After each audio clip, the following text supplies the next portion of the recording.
ಹೆಸರು ಇಂಪನಾಶ್ರೀ. ನಾನು 2ನೇ ತರಗತಿಯಲ್ಲಿ ವ್ಯಾಸಂಗ ಮಾಡುತ್ತಿದ್ದೇನೆ.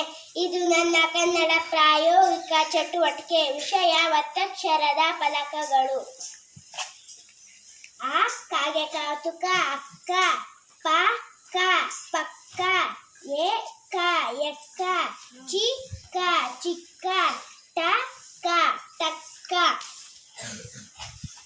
ಆ ಗಾಗೆ ಕೌತುಕ ಅಗ್ಗ.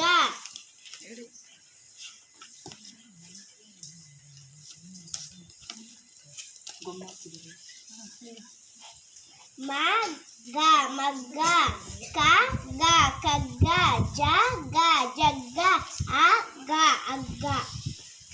ರ ನಾಗೆ ನಾವತು ನ ರನ್ನ, ಜ ನ ಜನ್ನ, ತ ನ ತನ್ನ, ಆ ನ ಅನ್ನ, ನ ನ ನನ್ನ.